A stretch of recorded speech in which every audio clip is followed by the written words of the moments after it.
Hey everyone, welcome back to How to Be a Poser. Today we're going to be using some exaggerated poses to showcase a slightly goofier side of heroism. And to do that, we're going to be using the Sideshow Jack Burton 6-scale figure. Let's get started.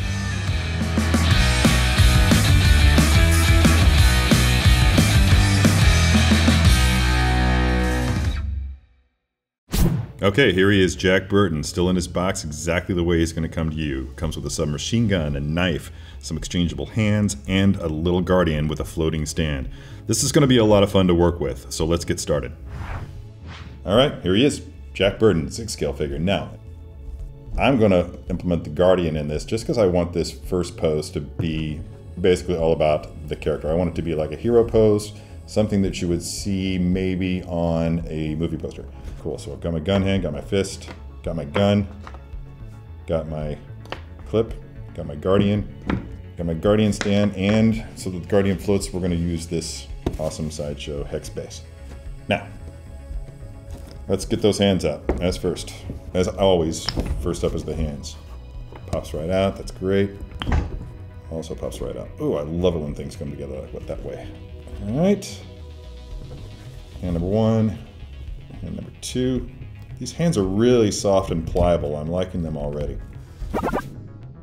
Alright, so gun hand in place. Let's get this clip where it's supposed to be. Just look where the slugs are in relation to the casings, and oh, that clip fits in there nice and tight. Alright, cool. Let's go ahead and shove that into his hand. Alright, where's the bending point on this arm? And I don't want to find it the wrong way. There we go. Alright, again, this is going to be very museum-esque, but with a bit of exaggeration that's just going to make it, I hope, a little bit more fun than your typical museum pose. Let's just cock that up. Wow, look at that. Some poser. I couldn't even get the gun all the way in his hand. So just watch yourself with that and get that finger wrapped around the trigger there. Perfect. Yeah, I want that up way high. Just like so. And then I'm going to turn his head this way. Just making sure the arms are just slightly bent. Now you're going to notice when you get it that it's ratcheted. So just bend that arm to the first ratchet. Adjust this jacket. Now what I'm noticing here is that when I have that gun way up like that, two things are happening. First, it's pulling this jacket up on this side and it's making it look unattractive. And second, the range of motion on the arms isn't quite there. So I'm just going to have to bring it back down. And I'm just going to use that as an excuse to turn the head this way and have his posture being one from, like, he's just kind of cocky, lazily holding that gun like, yeah, so what? What's up?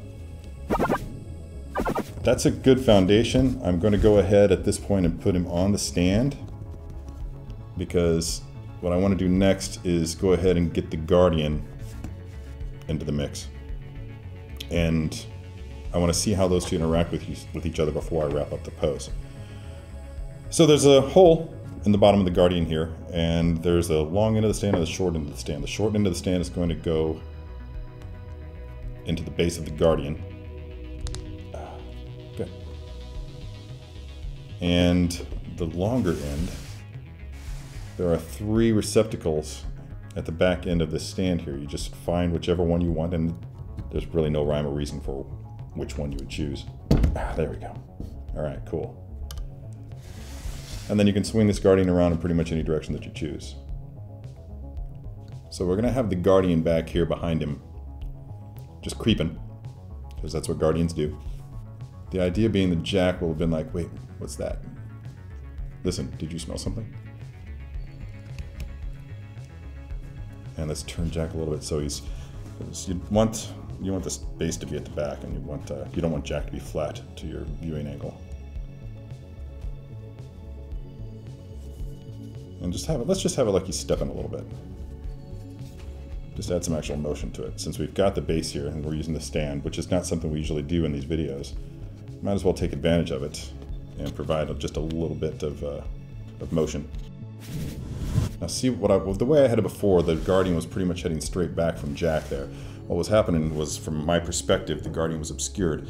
And you might want to do that just a little bit, just have him peeking from behind Jack's head. But I think for most displays, you're really going to want to showcase the Guardian and have him out to the side. So pick a side, one side or the other, and just have him like he's creeping up behind Jack. Like Jack hasn't seen him yet. But whatever you do, don't have it obscured unless that's your intent, unless you just want it to be like he's peeking out. Oh, look, you can barely see him. All right, I think that we've got it. Boom. This figure itself tells me all that I need to know about the character. He's dashing, goofy, irreverent, and most likely a fish out of water in the magical scenario that swept him up. He's an offbeat bit of an anti-hero from a time before those were the norm, and possibly laid the groundwork for similar characters that came later.